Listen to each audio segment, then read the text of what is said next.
کامیاب ازدواجی زندگی کا راز پسند کے خلاف زوج کے ساتھ ایڈجسٹمنٹ کرنا ہے اور ناپسندیدگی میں پسند کا پہلو تلاش کرنا ہے۔ کامیاب ازدواجی زندگی کا جو پہلا راز ہے وہ یہ ہے کہ ہم اپنے جو زوج ہے اس کے اندر جو ناپسندیدگی ہمیں دکھتی ہے اس میں ہمیں اپنی موافقت یعنی ایڈجسٹمنٹ کو تلاش کرنا ہے۔ جیسے ہم کہتے ہیں نا کہ شادی کبھی بھی کمپرومائزز پہ نہیں چلتی، شادی ہمیشہ ایڈجسٹمنٹس پہ چلتی ہے، اور ایڈجسٹمنٹ کے لیے دونوں کو مل کے کام کرنا ہوتا ہے۔ کسی ایک انسان کی ایڈجسٹمنٹ سے شادی چل تو جاتی ہے کچھ دن کے لیے، لیکن پھر کچھ عرصے کے بعد وہ ایڈجسٹمنٹ ختم ہونے لگتی ہے، یعنی ایک جو دوسرا فریق ہے اس کی برداشت کا لیول جواب دینے لگتا ہے۔ ہر ایک یہ سمجھتا ہے کہ اس کو جو ساتھی ملا ہے یا اس کو جو زندگی ملی ہے وہ اس کے مطلوب سے کم ہے، اور اپنی حاصل شدہ زندگی سے غیر مطمئن ہو کر ہر آدمی ایک اور مفروضہ زندگی کی تلاش میں رہتا ہے۔ مفروضہ زندگی یعنی فرض کی ہوئی زندگی، جس میں گھر ایسا ہوگا،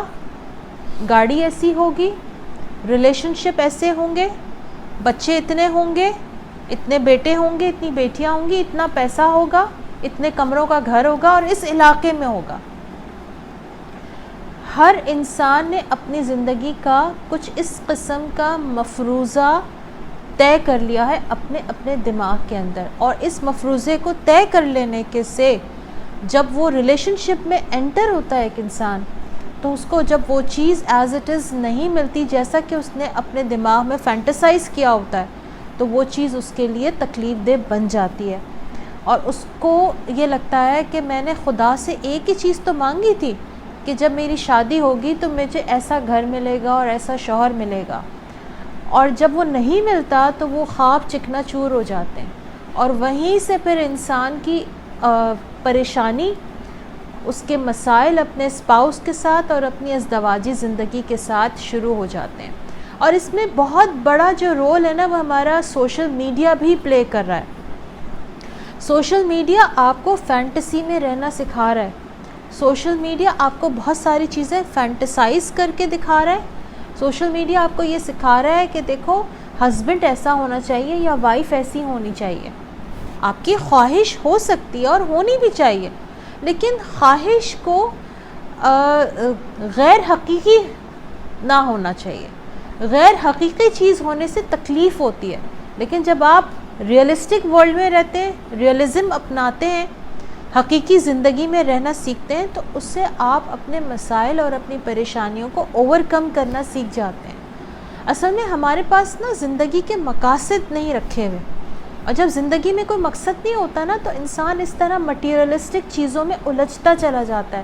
اس کو لگتا ہے کہ یہ نہیں ہے تو زندگی میں کوئی بہت بڑی کمی ہے، گھر ایسا نہیں ہے تو زندگی میں کوئی بہت بڑی پریشانی ہے، ہسبینڈ ایسا نہیں ہے تو کوئی بہت بڑی بات ہے،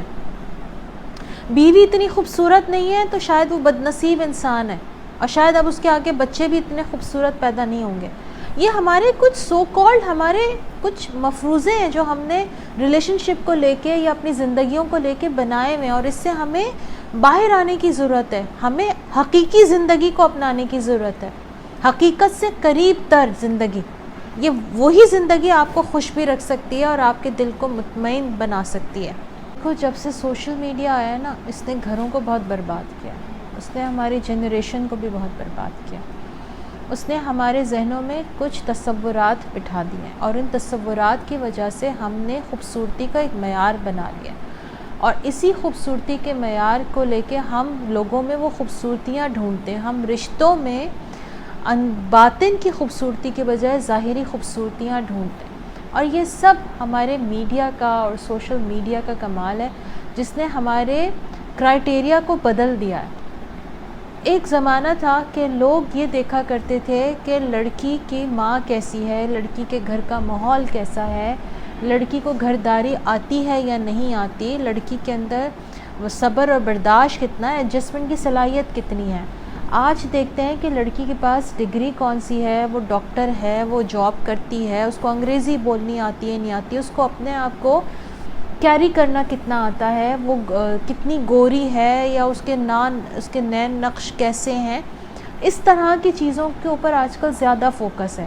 اور اس طرح کی چیزوں کے فوکس کے بعد جب گھر برباد ہوتے ہیں، جب گھر بے چینی اور اضطرابیت اور رشتوں میں خرابی شروع ہوتی ہے، تو اس کے بعد ہم یہ الزام دینا شروع کرتے ہیں کہ جی معاشرہ ایسا جا رہا ہے. تو آپ نے جو فوکس دیکھا تھا لڑکی میں، تو آپ کو ویسی تو لڑکی ملی ہے. اور لڑکے میں بھی کیا دیکھ رہے ہوتے ہیں؟ سمپل یہ ہوتا ہے، 6 ڈیجٹس اس کی کمائی کا ہے، فگر ہے اس کا، 6 ڈیجٹس کماتا ہے نہیں کماتا، اس کے پاس گاڑی ہے، اور جس گھر میں رہتا ہے وہ اس کا اپنا گھر ہے یا کرائے کا گھر ہے. اور مطلب یہ نہیں دیکھتے کہ اس کے عبادت کے، اس کے اسپریچول معاملات کیسے ہیں، اس کے اخلاق کے معاملات کیسے ہیں، اس کے اپنے پیرنٹس کے ساتھ، اس کے گھر کا ماحول کیسا ہے، جو کہ بہت امپورٹنٹ بات ہے. اگر اس کے گھر میں چیخ پکار یا ابیوسو لینگویج استعمال کی جاتی ہے، یا ایک دوسرے کی ڈس رسپیکٹ کی جاتی ہے، تو آپ کو کیا لگتا ہے کہ ایسے گھر میں جب آپ کی بچی جائے گی تو کیا اس کی رسپیکٹ ہوگی؟ جیسے ہمارے بڑے کہتے تھے نا کہ جو اپنی ماں کی رسپیکٹ نہیں کرتا وہ اپنی بیوی کی رسپیکٹ کیسے کر سکتا ہے؟ جو اپنی ماں کے لیے ابیوسو لینگویج استعمال کر سکتا ہے وہ اپنی بیوی کے لیے کیا کچھ استعمال نہیں کرے گا. ایون ایک واقعہ اس طرح کا بھی دیکھنا ہے کہ جیسے کسی نے اپنی ماں کو گھر سے نکال دیا، دھکا دے کے، باقاعدہ بیٹا اور بہو نے، یہ میری اپنی آنکھوں دیکھی بات ہے، یعنی میں کوئی مفروضے کے طور پر بات نہیں کر رہی. تو پھر یہ سوچ آتی ہے کہ جو اپنی ماں کو گھر سے نکال سکتا ہے وہ پھر اب کسی کے ساتھ بھی کچھ بھی کر سکتا ہے. وہ صرف بیوی کے ساتھ نہیں کرے گا، وہ کسی کے ساتھ بھی کچھ بھی کر سکتا ہے. یہ ایک فیکٹ ہے.